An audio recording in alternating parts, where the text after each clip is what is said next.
Monsieur le cher membre du comité scientifique de l'Institut d'études avancées, chers amis et parents de Pathé Diagne, jeunes élèves du lycée Oumar Foutiyou Tall, je vais commencer par une confession.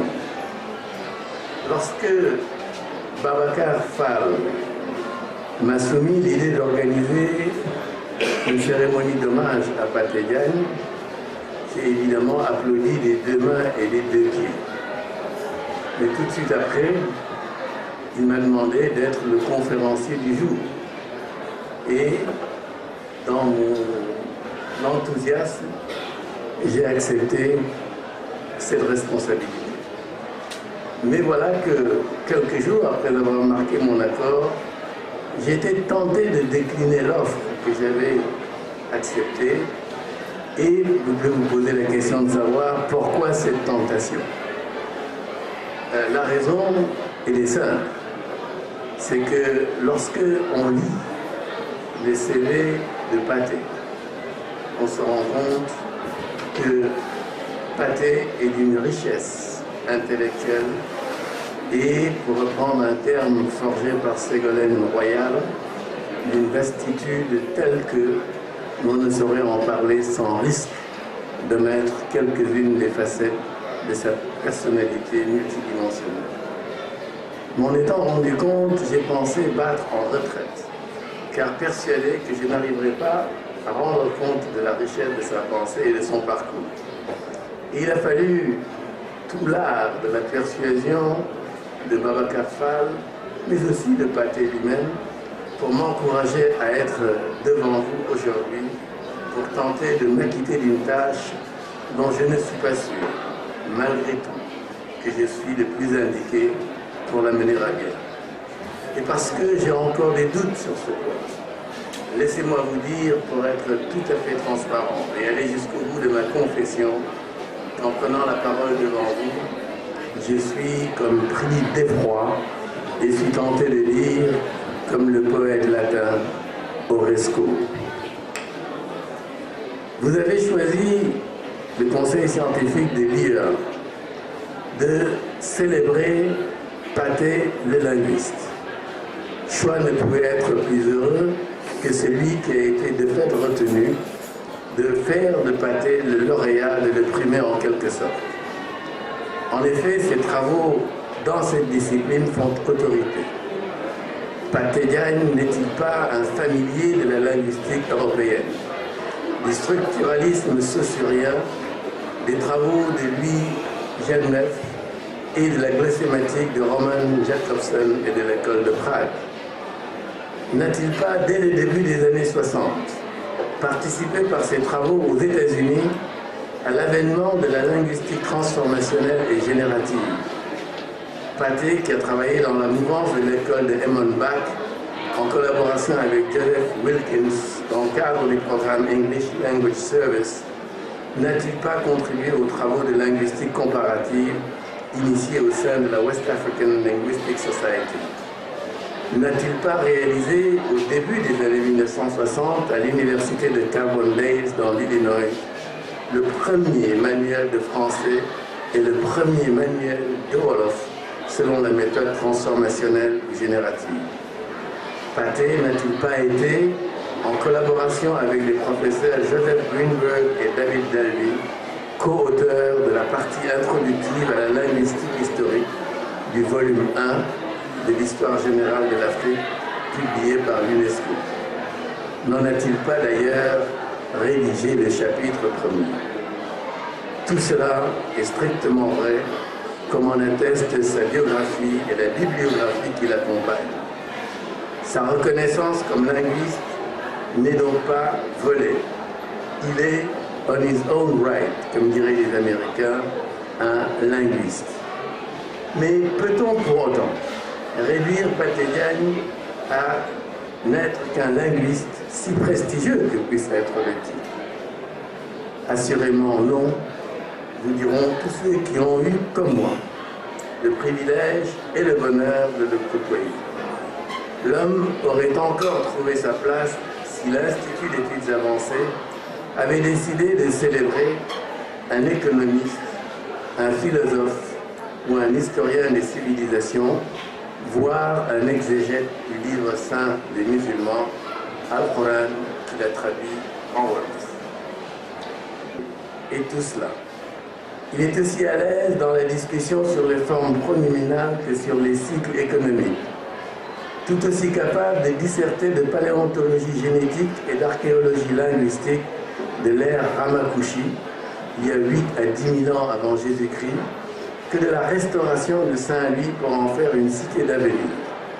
Il est capable de porter aux blues people, comme les appelait Leroy Jones, la même situation que celle qu'il porte à la statuaire Olmec précolombienne. Tout se passe comme s'il avait fait sien le fameux Homo sum et nil humanum ame alienum est. Je suis homme et rien de ce qui m'est humain m'est étranger. C'est que les humanités, comme on dit, n'ont pas de secret pour lui. Chaque année, entre 1956, année où il entre à l'université, et 1960, Pathé ne se contente pas de s'inscrire dans une faculté, il s'inscrit dans 2 facultés tous les ans et accumule les certificats et en 1960 est déjà nanti de 2 licences. Par le nombre de champs qu'il a explorés et par la facilité avec laquelle il a parcouru ces différents champs, Pathé Diagne fait penser immédiatement à un autre pharaon du savoir, j'ai nommé Cheikh Anta Diop, avec qui il a au demeurant de nombreuses similarités et affinités sur lesquelles je dirais 2 mots. Alors, d'où vient cette capacité qu'a Pathé de parcourir les divers champs des humanités? Lorsque je lui pose la question, Pathé minore son propre rôle dans ce qui relève, à vrai dire, de la prouesse. Lorsque je l'interroge sur son itinéraire intellectuel, il veut me faire croire qu'il n'a aucun mérite particulier et que c'est la simple expression d'une curiosité intellectuelle de la part d'un homme à l'abri du besoin, du fait de son statut de boursier qui peut se payer le luxe de fréquenter les bibliothèques plus que de raison. C'est ce qu'il veut me faire croire. Je n'y crois évidemment pas, ou du moins je ne crois pas que ce soit si simple. Quelque chose me fait penser qu'il y a dans sa réponse un raccourci trompeur ou une simplification outrancière. Certes, Pathé est curieux intellectuellement, mais la curiosité intellectuelle ne suffit pas à expliquer sa richesse et sa densité.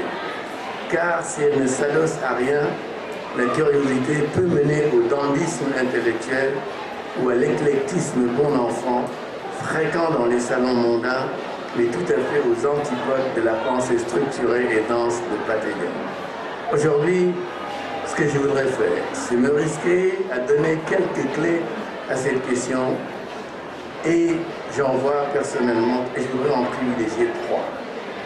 La première, c'est que Pathé est dense parce qu'il est travailleur, ou plus justement, chercheur. Un chercheur, c'est d'abord quelqu'un qui apprend, quelqu'un qui s'initie. Et Pathé n'a pas de mal à le comprendre, lui qui, dès le jeune âge, a baigné dans une atmosphère studieuse où l'on enseigne Kukudiangul d'Otari.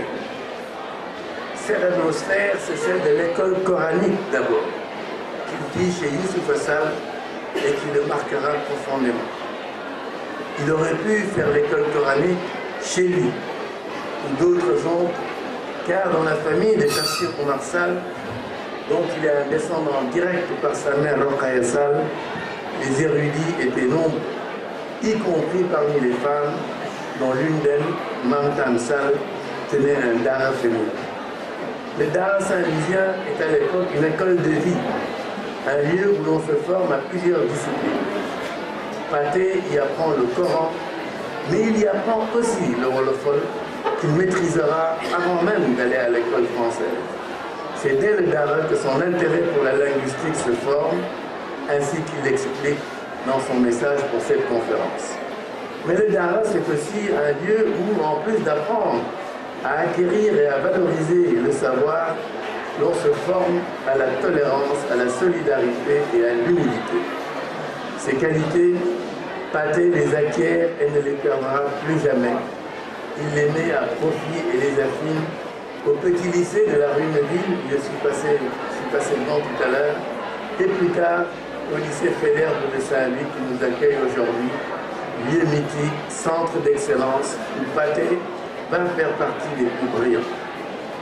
Même s'il est déjà contestataire, il est connu et reconnu, réputé pour ses capacités intellectuelles, et c'est à l'excellence de ses notes, qui le fera accepter à rendre le Nobel, dont les portes lui auraient été fermées autrement, vu les conditions de son exclusion de Fédère, exclusion sur laquelle je reviendrai. Gagne Pathé, ainsi qu'il est appelé alors, nous sommes à l'époque coloniale, est un très bon élève, qui se distingue par son goût pour la littérature française, singulièrement la poésie. Mais il étonne aussi par sa curiosité intellectuelle et son avidité dans la quête du savoir hors des sentiers battus. Il lit par exemple Nation nègre et culture en une nuit, alors qu'il est en seconde. De Saint-Louis, il rejoindra les lycées Van Vollenhoven à Dakar, autre centre d'excellence où il s'illustrera également en passant haut la main les deux parties du baccalauréat qui lui ouvrent l'accès à l'enseignement supérieur. Et c'est sur cette lancée, qui consiste à aller aux meilleures sources de la connaissance, que continue Pathé lorsqu'il arrive en France en 1960. Déjà nanti, comme je l'ai dit, de 2 licences obtenues à l'université de Dakar, en lettres et en sciences économiques, Pathé va s'inscrire à la Sorbonne et à l'école pratique des études en sciences sociales, 2 institutions où officient les grands maîtres des sciences sociales de l'époque.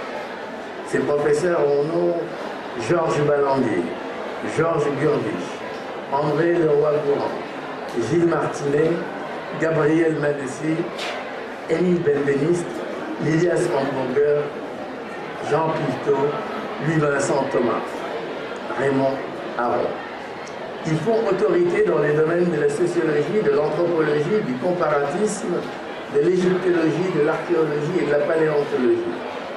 Si Pathé s'éloigne de ces lieux mythiques, c'est pour se rendre dans un autre lieu tout aussi mythique, Sciences Po, où officie un certain Raymond Aron.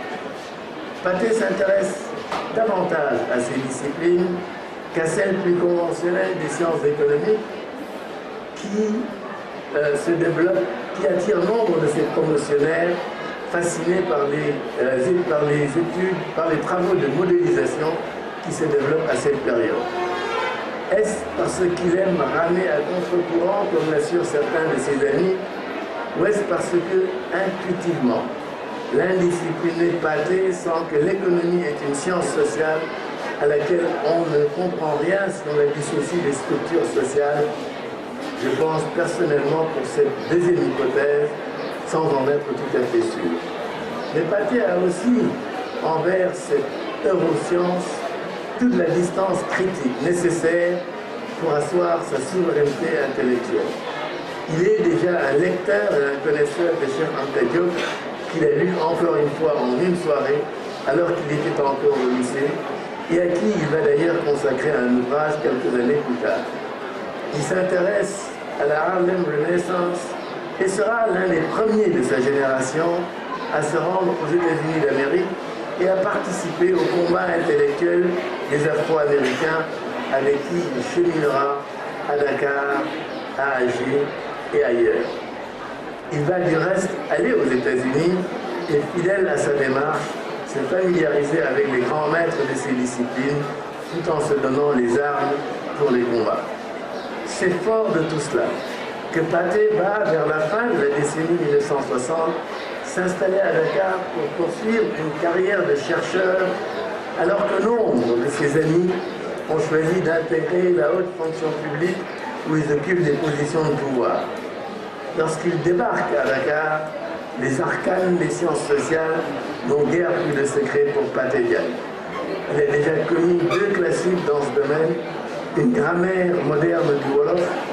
Seul avant lui, le grammairien Senghor s'était risqué à un tel exercice pour une langue africaine, en l'occurrence le sérère, et le pouvoir traditionnel en Afrique de l'Ouest, alors que nombre de ses professeurs prédécesseurs, dont Ballandier et Martinet, l'avaient assuré chacun dans son territoire et ses thèses ne trouveraient pas éditeur dans la France bien pensante.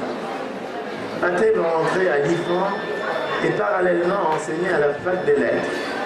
Il va y retrouver un certain nombre d'amis. Il va poursuivre les travaux de linguistique entamés à Paris. Il le fait avec brio et publie coup sur coup des ouvrages qui feront date. La grammaire moderne du Wolof, publiée par Présence africaine en 1967, l'anthologie Wolof de la littérature universelle, publiée par l'IFAN en 1970, l'anthologie de la littérature Wolof, publiée par l'IFAN en 1971, témoignent de cette intense activité intellectuelle. Pathé se lance aussi dans la traduction en Wolof de classiques de Sophocle, de Tolstoï, de Shakespeare, de Büchner et de Gogol. Plus que jamais, il fait sien l'adage selon lequel Khamsalak ou Khamsabo. Et tout semble lui réussir. Et sa décontraction le fait remarquer de ceux qui, en passant devant son bureau, dont la porte est toujours ouverte, l'entendent chanter, siffloter ou commenter avec un visiteur un match de football ou s'émouvoir des notes de Thelonious Monk avec la même aisance qu'il montre pour disserter sur la rencontre entre Néandertal et Homo sapiens. Jamais il ne donne l'impression d'être en peine, et c'est ainsi que Pathé va être remarqué non seulement à l'IFAN, mais aussi hors de l'IFAN par des artistes comme Samuel Ousmane et Johnson Traoré, avec qui il va collaborer sur différents projets. Hors du Sénégal, Pathé est connu aux États-Unis, où il se rend régulièrement de 1967 à 1988, dispensant des cours notamment à DePaul University of California à Los Angeles. Il dialogue avec les nationalistes afro-américains alors que le Black Power prend son envol en 1967, Molefi Asante, Leroy Jones qui deviendra Emir Baraka plus tard, Ron Karanga qui n'est pas encore Maulana, Stokely Carmichael qui s'installera dans la Guinée de Sékou Touré sous le nom de Kwame Touré. Pathé les a lus dans le texte et ils ont lu Pathé. Pourtant, travailler à Dakar, loin des bibliothèques parisiennes, participer de la gageure. Il ne suffisait pas pour être chercheur à Dakar au milieu des années 60 de pouvoir surmonter des conditions de travail difficiles à cette époque où le numérique relevait de la science-fiction. Il ne suffisait pas non plus d'avoir beaucoup d'intuition, mais il fallait une grande dose d'audace. D'autant que d'entrée de jeu, pourrait-on dire, Pathé s'affirme et se différencie de ces chercheurs qui labourent les terrains bien balisés de leur thèse et se contentent de commenter sur les vérités convenues que débutent généralement leurs directeurs de thèse et autres maîtres à cette époque, quasiment tous occidentaux. Pathé est de la catégorie des défricheurs, de ceux qui ne rechignent pas à questionner, voire bousculer les doxas et les idées reçues. Ce trait de caractère, cette indépendance d'esprit, lui vaudra d'être combattu par le système mandarinal français qui se déploie à pleine voile au Sénégal à l'époque, avec une université qui est la 17e de France et un IFAN qui est encore très largement français. Le F de son acronyme signifie encore français et ne deviendra fondamental que plus tard. Pathé sait que la France gaulliste et ses mécanismes coopérationnels ne lui feront pas de cadeau. Il a devant lui l'exemple de Cheikh Anta, réduit au rang d'ermite dans son labo de carbone 14 avec un salaire de misère de $150. Mais cette perspective n'effraie pas Pathé parce que les menaces et mises en garde n'ont jamais eu raison de Pathé, qui du reste affiche un souverain mépris pour les biens matériels. L'historien des civilisations va continuer à engager sur un terrain où la controverse est particulièrement féroce. Dans les pas de Cheikh Anta combattus par l'université, il défend les thèses de nation nègre et culture. Il réhabilite un certain nombre de codes de l'honneur, par exemple. Il fera preuve sur ce terrain de la même rigueur que celle qu'il met à défendre les langues africaines. À l'ère Ramakushi, il va consacrer plusieurs ouvrages d'une rare érudition. Dans ce chapitre, ou sur ce registre, il faut aussi mentionner le pouvoir politique traditionnel. Pour autant, l'historien ne se désintéresse pas d'une histoire plus contemporaine, en particulier celle des mésaventures africaines de la France gaulienne, pour reprendre le titre d'un de ses ouvrages. Bien qu'inscrit à la liste d'aptitudes à l'enseignement supérieur en France, Pathé va se livrer à une critique acerbe du système gaulien et de la France-Afrique culturelle et politique, économique et institutionnelle. Senghor en est un élément important, une pièce maîtresse, et n'échappera donc pas à la critique implacable que fait Pathé du système. Les représailles ne tarderont pas à tomber. Ce sera après le festival d'Alger, événement majeur où Pathé va s'illustrer par une critique d'autant plus insupportable pour Senghor qu'elle est articulée. Pathé va frapper là où ça fait mal. Senghor réagira sans ménagement. L'impression de sérénité qui régnait jusqu'alors dans un Ifan qui semblait un havre de paix, protégé par les franchises universitaires et les libertés académiques, va voler en éclats, être battu en brèche dès mai 1968. Pour réaliser ces projets, pour faire triompher son intelligence et ses intuitions géniales, Pathé mobilise cette qualité qu'il possède en abondance. C'est son audace. Et un côté rebelle qu'il possédait déjà à Fayerne et qui lui fit préférer le béret basque au couvre-chef plus classique. Et l'audace, Pathé n'en manque point, qui allait le conduire à affronter l'establishment euro ou sémito-centriste et à traire en justice. En France, un certain Jean Daniel, éditorialiste du Nouvel Observateur, qui fut déclaré coupable et condamné.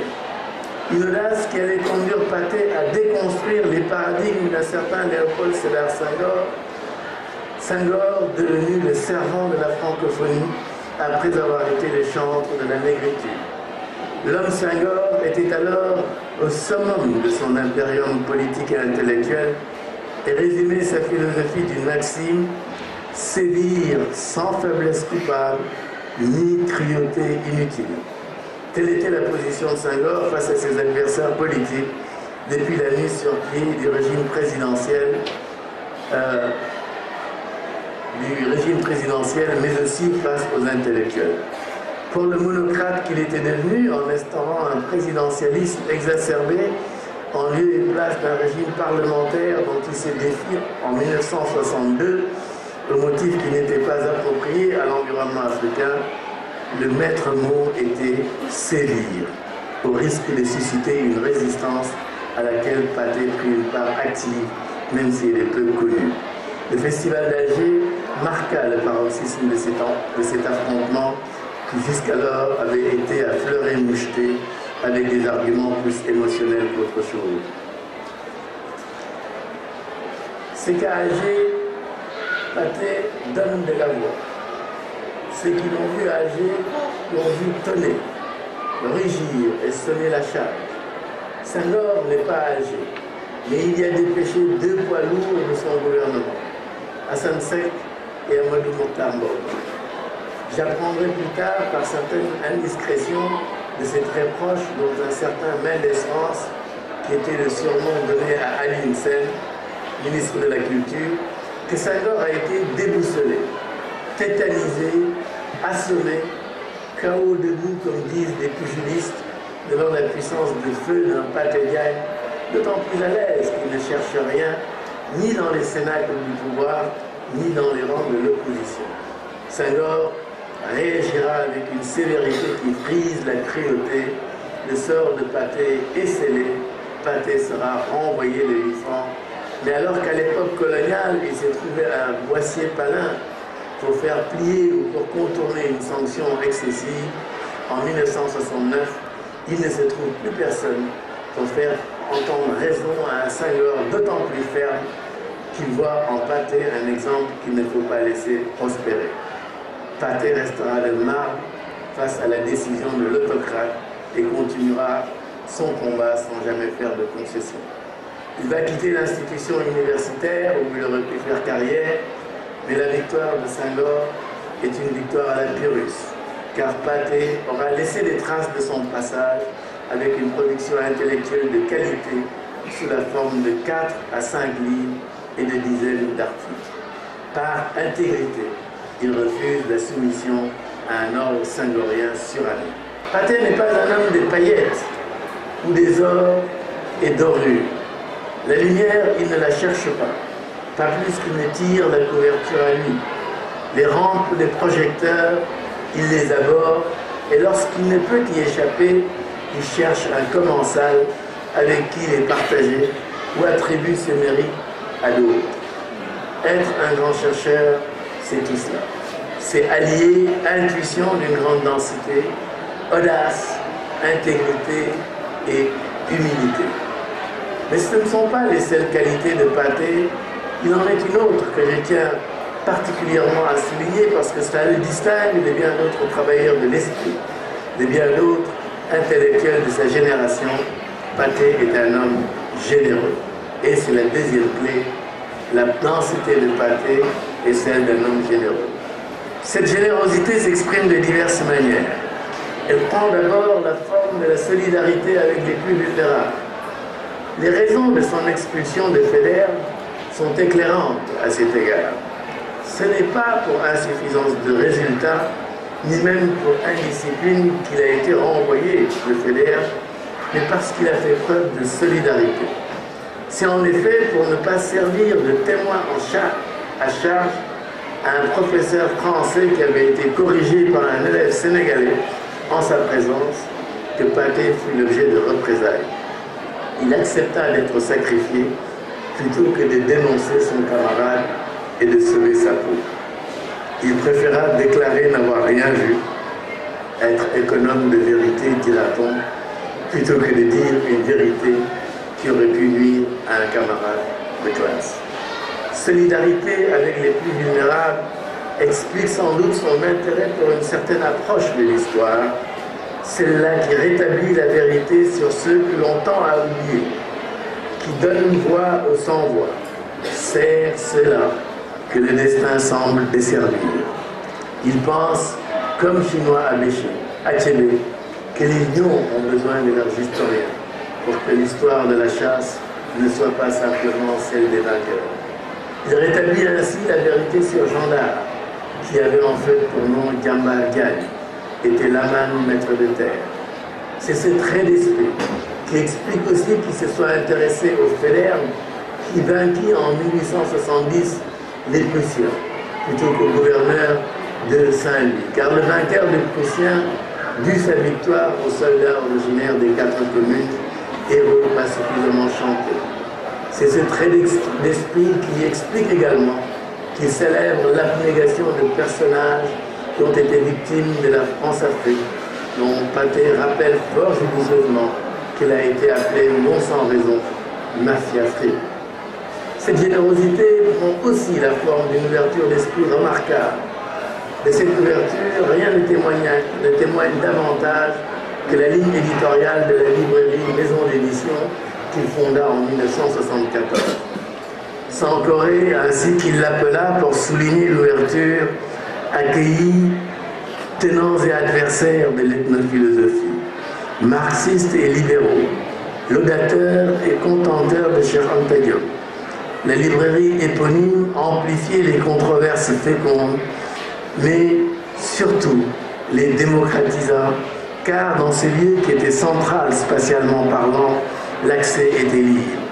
Toutes les langues s'y parlaient et toutes les générations y étaient également bienvenues, sans parler des formes d'expression. Les cinéastes, mais aussi les peintres et sculpteurs, les romanciers et les musiciens, les mathématiciens et les chanteurs de Khassaïd, les juristes et les anarchistes autoproclamés.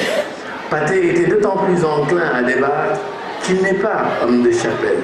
Il est en fait profondément pluraliste, démocrate et de ce fait difficilement classable, car il est de ceux qui, en politique comme dans d'autres sphères, y compris la sphère intellectuelle, ne transigent pas sur la souveraineté du sujet. Souveraineté comprise comme chez les philosophes Spinoza, comme la capacité de dire non. Cette capacité à dire non est, comme qui dirait, inscrite dans les gènes de Pathé, car il est l'héritier d'une tradition communale citoyenne qui s'est forgée au sein d'un Saint-Louis comptoir multiracial, multiculturel et multiconfessionnel depuis l'époque du négoce transocéanique, alors que les monarchies de droit divin régnaient en Europe et les califats despotiques en Orient. Dans le passage Nehmé, où se nichait Sankoré, non seulement on pouvait dire non, mais on était encouragé à le dire, et ce dans la langue de son choix, comme s'il se fût agi de mettre en pratique les propos de Selim Moussaka, inscrits en épigraphe de son ouvrage sur la littérature wolof, selon lequel Bepou Black Rafem, Boutou de Tchétiam Gorle, Tewaitini Tchelm. Et lorsque l'espace ou le temps de la librairie s'avérait contraignant, pas assez étendu, Pathé élargissait la sphère en invitant les protagonistes du jour à poursuivre la discussion ailleurs. C'était souvent chez lui. L'Agora se déplaçait alors de Ponty à Yoff, Rangra, où le Thiéboudien Saint-Lusien, servi face à l'Atlantique, finissait par avoir raison des ardeurs des uns et des autres pour réussir le tour de force de mettre d'accord, de réconcilier, devenait un liant renforcé par la magie du lieu et la majesté du Fatoso, tout à la fois complice intellectuel de Pathé, hôtesse prévenante et commensale taquine. La générosité conduit aussi Pathé à reconnaître à ses interlocuteurs ou à ses sujets beaucoup plus de qualités qu'eux-mêmes ne s'en trouvent ou ne s'en connaissent. C'est ainsi qu'à propos d'un événement comme mai 68, Pathé est un des rares de sa génération à en avoir saisi, à mon sens, l'esprit profond. La lecture qu'il en fait est particulièrement valorisante, car là où beaucoup de sa génération ne voient qu'une simple disruption, dirait-on aujourd'hui, si ce n'est encore mimétisme de la part d'étudiants manipulés par des albo-européens, comme dirait Senghor, Pathé, dans sa grande générosité autant que lucidité, lit mai 68 comme une manifestation d'envergure qui se distingue des autres manifestations politiques par la très grande générosité, le désintéressement, le dévouement de la plupart des acteurs de ce mouvement, singulièrement des plus jeunes. Il est sous ce rapport frère d'âme, comme dirait mon neveu David Diop, du situationniste Raoul Vaneigem, pour qui la révolution est une offrande à l'amour. C'est encore de générosité que fait preuve Pathé lorsqu'il attribue à ce qu'il appelle l'esprit de Saint-Louis ou de Tafsir Oumar, son grand-père maternel, des qualités dont je persiste à croire qu'elles lui sont propres et lui appartiennent en propre. C'est encore sur le compte de la générosité que s'inscrit son sens aigu de l'amitié. Chez Pathé, générosité rime avec amitié. Une amitié élevée au rang des mystiques à laquelle il voit un culte, il voue un culte. Pathé ne renie aucun de ses amis, même ceux qui ont fait des choix aux antipodes des siens. Tout au plus peut-il s'en éloigner pour ne pas les gêner, comme ce fut le cas avec Abdou Diouf au pouvoir. Mais jamais il ne les fustigera.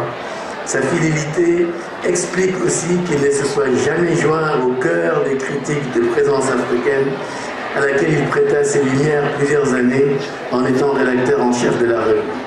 À ce titre, l'un des organisateurs du Festival des Arts Nègres de Dakar en 1966, du Festival panafricain d'Alger en 1969 et du Manifeste culturel africain qui a débouché sur la Charte culturelle de l'Afrique de l'OUA en 1977.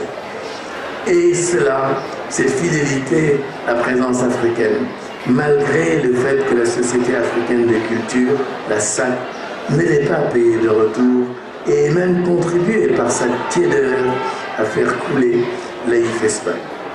J'en arrive à un autre trait de caractère de Pathé, c'est l'intégrité.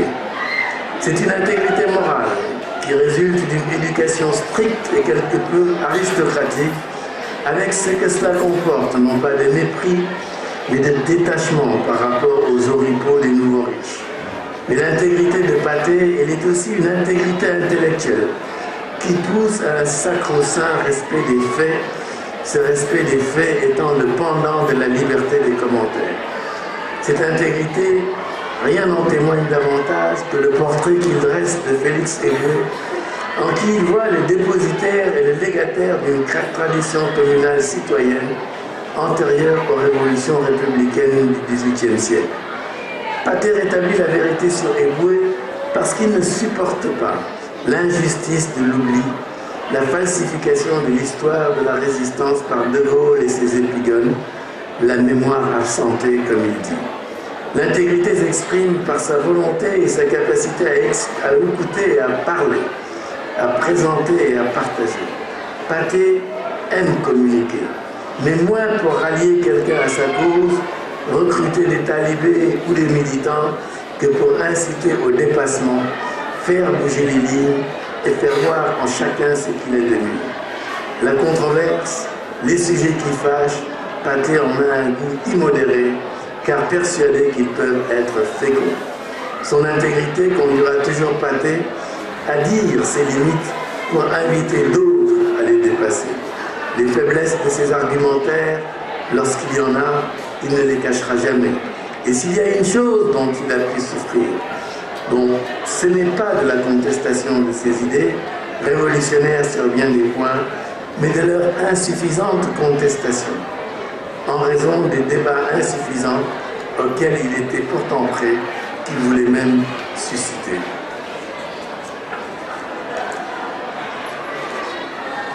Loin de vouloir marquer un territoire qu'il aurait pu considérer comme le sien pour l'avoir débroussaillé, Pathé invite les autres à y planter leur pénate s'ils le souhaitent, sans payer un ticket d'entrée. C'est assez rare chez les chercheurs formés à l'esprit de la compétition féroce et forcenée, distincte de l'émulation saine pour mériter d'être soulignée. C'est d'intégrité encore qu'il s'agit. Lorsque Pathé célèbre le rôle joué par Aline Diop et présence africaine dans le combat qu'il mène, il en éprouvera une affection sans borne pour Aline Diop, de celle que l'on voue au grand, comme il appelle le fondateur de Présence. C'est encore d'intégrité que l'on peut parler à propos de la reconnaissance par Pathé du rôle joué par Maître Boissier-Palin, alors président du conseil de l'AOF, dans son admission à Vanvo après son exclusion de FEDER. Et j'en arrive au troisième point, c'est Pathé, homme d'action. Pathé est dense parce qu'il est homme d'action. Loin de l'image du chercheur enfermé dans sa bulle et sa tour d'ivoire, Pathé est de plusieurs combats significatifs. Homme d'action, le vocable qui revient le plus sous sa plume est celui de mobilisation. Mobiliser, et comme chez les militants les plus aguerris, son leitmotiv. Pathé mobilise des arguments. Les idées sont chez lui des armes de combat. Par moments, il utilise mobiliser comme synonyme de convoquer. Mais mobiliser renvoie parfois dans son lexicon à des groupes sociaux. Il s'adresse aux jeunes, il s'adresse aux intellectuels, aux leaders politiques, aux hommes d'affaires. Dans ces cas, mobilise est synonyme d'interpelle, fait appel à. Et l'intellectuel Pathé mobilise tous azimuts. À l'Union générale des étudiants d'Afrique occidentale, à Dakar, fer de lance du combat anticolonial à l'Université de Dakar, son panafricanisme s'affirme. Et ce n'est pas un hasard s'il est élu secrétaire aux relations extérieures de cette organisation. À Paris, il adhère à la Fédération des étudiants d'Afrique noire en France et fait sien le précepte selon lequel les militants se devaient d'être, je cite, techniquement compétents et politiquement conscients. Techniquement compétent, il l'est, lui qui continue sur la lancée de Dakar à être inscrit en droit et en sciences éco et en lettres et à accumuler les diplômes. Quant à sa conscience politique, il lui vaudra de connaître les brutalités policières dans les rues de Paris, singulièrement lors de la marche organisée par la Fléance en 1968 pour dénoncer l'assassinat de Patrice Lumumba qui se termina par des affrontements au cours desquels Pathé Diagne perdit sa thèse de 3e cycle. Il sera, à partir de son retour définitif au Sénégal, de tous les combats. Ne va-t-il pas lancer avec Sembène Ousmane, le Lébou Malinké et le Séré Samba John la revue Kadou? Ne va-t-il pas avec le même Sembène mener avec panache la bataille pour la reconnaissance de Tiedo et avec lui tomber les armes à la main, puisque Tiedo restera interdit de projection au Sénégal sous le magistère du poète président. Touche à tout génial et point échaudé par les partis perdus, ne voilà-t-il pas que Pathé va travailler sur le scénario de Réoutard avec Mahama Johnson Traoré? Et que dire du séminaire qui pense, conçoit et organise sur les travaux de Cheikh Anta Diop? 5 soirées d'affilée. L'amphi de la fac de droit allait refuser du monde, plein qu'il était à craquer d'un public d'une très grande diversité, ému par le désir d'écouter Cheikh Anta, de toucher un homme élevé au rang de mythe vivant par certains, adulé par certains, combattu férocement par d'autres, mais ne laissant personne indifférent. Cheikh refuse respirer le bonheur et en éprouver une profonde gratitude pour Pathé, qui avait réussi le tour de force de faire sauter les verrous qui pendant 20 ans avaient barré à Cheikh l'accès à l'université qui aujourd'hui porte son nom. Les liens privilégiés qu'entretenait Pathé avec le président Abdou Diouf ont pu favoriser cet exploit, mais il est certain que sa propre capacité de persuasion et sa rigueur analytique ont pesé d'un poids tout aussi lourd dans une décision que certains faucons singoriens de l'époque avaient vite fait de mettre sur le compte d'une désingorisation à laquelle se serait attelé son Brutus de fils, Abdou Diouf en l'occurrence. Étrangement, Pathé n'est pas militant partisan. Exception faite d'un bref apparentement au RND de Cheikh Anta, Pathé restera à l'écart des partis. Aucun d'eux, parmi les partis majeurs de l'époque, ne le convaincra suffisamment pour qu'il y milite. Ni le PAI, ni le PRA, ni le PS, ni le PDS.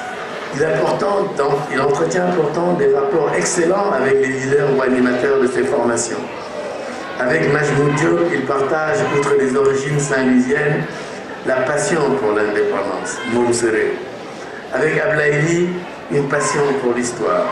Avec Abdou Diouf, une indéfectible amitié qui s'est nouée sur le banc du lycée fédéral.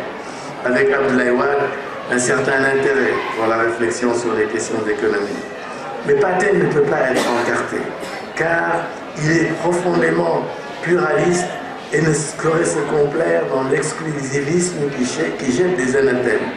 Il est pour la controverse féconde, nullement pour les fatwas et les anathèmes, ou encore moins les attaques ad hominem si caractéristiques des partis. On ne saurait parler de l'action de Pathé sans évoquer le projet AIF-ESPAC qu'il a conçu et piloté pendant plusieurs années. Ambitieux, le projet d'été, qui ne visait rien moins qu'à poursuivre le combat de tous les panafricanistes et à lui donner une dimension nouvelle parce que l'inscrivant dans une ère de globalisation. Le projet est à l'image de son concepteur, multidimensionnel. Il jette aujourd'hui, lorsque l'on évoque le projet AIF-ESPAC, Pathé jette un regard dont je ne sais s'il est lucide ou désabusé. Il porte un jugement dont je ne sais s'il est ou pas équilibré, mais son jugement est sans appel. Le projet a été coulé par des États finalement peu ambitieux et timorés.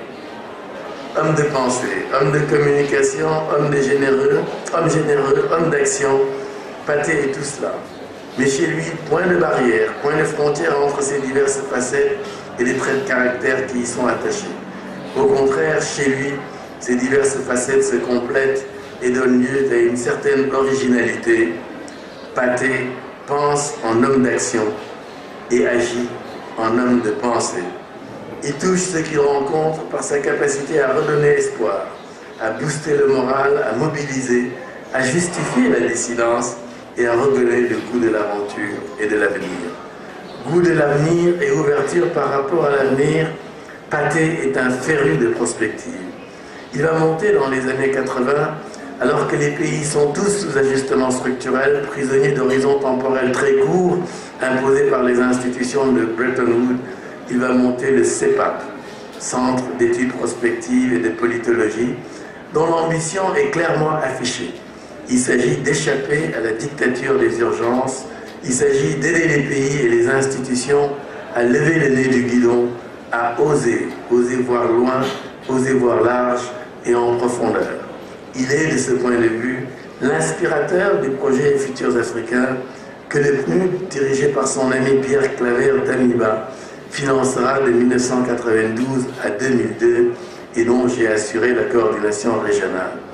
Mais ce qui intéresse dans la démarche prospective, ce qui intéresse Pathé dans la démarche prospective, ce sont moins les outils et méthodes dont Pathé connaît plus que beaucoup le caractère subjectif malgré les apparences de scientificité de certaines d'entre elles, que l'esprit qui est celui de Gaston Berger. Pathé qui aime à rappeler que le père de la prospective moderne est un Saint-Louisien, sa grand-mère s'appelait Fatou Diagne et habitait Sort, aime-t-il préciser, va d'ailleurs entretenir une certaine proximité intellectuelle avec celui qui sera directeur de l'enseignement supérieur français et membre de la délégation française à la conférence constitutive de l'UNESCO. Il est fasciné par l'esprit de la prospective, un esprit qui se décline en plusieurs postulats, dont le premier est que l'avenir est ouvert et qu'il est domaine des libertés. Pathé va retrouver avec les CEPAC des thèmes qui lui sont chers, en particulier celui de l'intégration africaine et des économies industrielles et post-industrielles.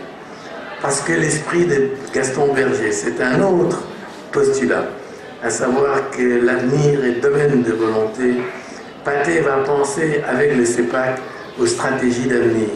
C'est dans ce cadre que bien avant mon ami et jeune frère Kako Nubupo, qui orchestre aujourd'hui la contestation sur la question des francs CFA, Pathé montre dès les années 70 que le système monétaire CFA constitue une entrave à la souveraineté et aux stratégies propres des États africains de la zone franc.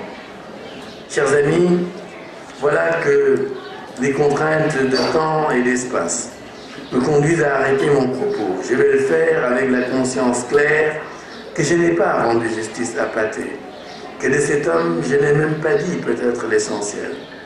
Je sais que, généreux comme il l'est, il ne m'en tiendra pas rigueur. Je serais heureux si j'ai pu éveiller chez les plus jeunes dans cette salle un intérêt pour cet homme qui doit être élevé au rang de patrimoine vivant, même si je sais qu'il serait choqué par une telle perspective. Je compte cependant sur les initiateurs de cette rencontre pour trouver les voies et moyens les plus idoines pour arriver à tirer parti de tous ces apports et à les rendre vivifiants.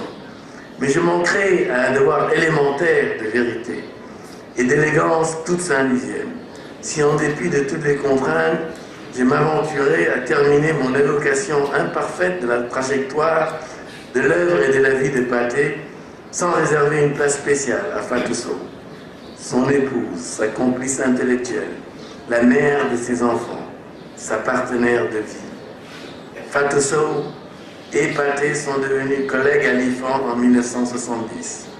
Ils ne se sont plus jamais quittés. Fatou Sow est alors une des rares femmes sénégalaises diplômées des universités, sociologue et chercheuse. Avec Pathé, elle partage des liens familiaux saint-louisiens, mais elle est aussi une Dakaroise familière de cinéma et ciné-club, des salles de conférences et autres lieux fréquentés par les privilégiés des premières heures de l'indépendance. Mais tout comme Pathé, elle a un côté rebelle, car en l'occurrence, elle est féministe. Son intégrité morale et sa beauté feront le reste et lui conféreront une place spéciale dans la vie de Pathé.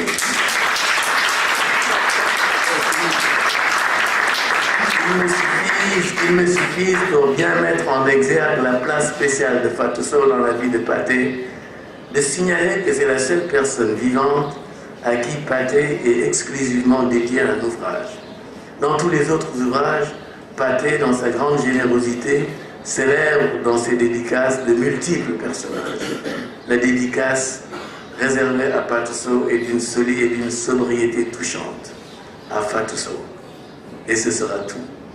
La concision de la dédicace en dit long sur l'incapacité de Pathé à définir la place que Fatou Sow occupe dans sa vie. C'est une place unique. Et pour moi, qui m'honore de me compter parmi les neveux de Pathé, Fatou Sow a un nom qu'elle porte en exclusivité. C'est la seule femme que j'appelle Umpagne. Umpagne.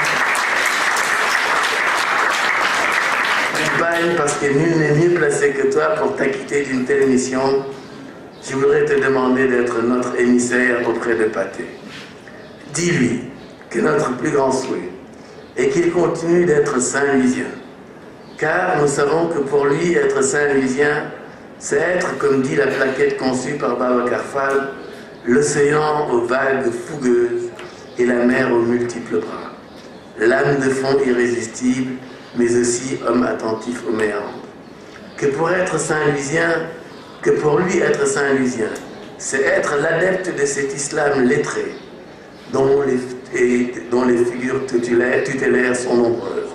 Que pour lui être Saint-Louisien, c'est, comme il le fait dans la préface à Al-Quran Wolof, faire sien le prétexte selon lequel, en islam, le peu que tu connais, il faut en connaître le sens, et j'ajouterai un sens compris comme signification et direction. Dis-lui que nous souhaitons qu'il reste Saint-Louisien, car pour lui, être Saint-Louisien, c'est vivre les pluralismes culturels, confessionnels et politiques. Un pluralisme qui explique la cloche dans une mosquée, le soutien d'un cadi musulman à un milâtre catholique, l'opposition d'un Lamine Gueye légaliste à un De Gaulle qui revient aux affaires en 1958. Dis à Pathé que nous souhaitons qu'il continue d'être, comme disait Senghor, avec qui il n'a pas toujours été tendre, mais dans la poésie le touche plus qu'il ne veut sans doute l'admettre, qu'il soit enraciné, mais ouvert à tous les souffles, et qu'en ces périodes de crispation identitaire, il mette autant d'énergie à dénoncer l'universalisme misérable cache-sexe d'un hégémonisme islamo-oriental ou occidental qu'à célébrer l'universel comme projet. Dis à Pathé que nous souhaitons qu'il continue d'être l'homme féru d'histoire et friand de prospective dont Charles de Gaulle se voulait l'archétype, car il voyait en une telle combinaison la recette pour bien gouverner. Dis-lui enfin que nous souhaitons que pour longtemps encore, il continue d'être pour nous le Raman des humanités, le Djambar de tous les fronts, à qui nous vouons un profond respect et une affection des plus sincères. Bravo.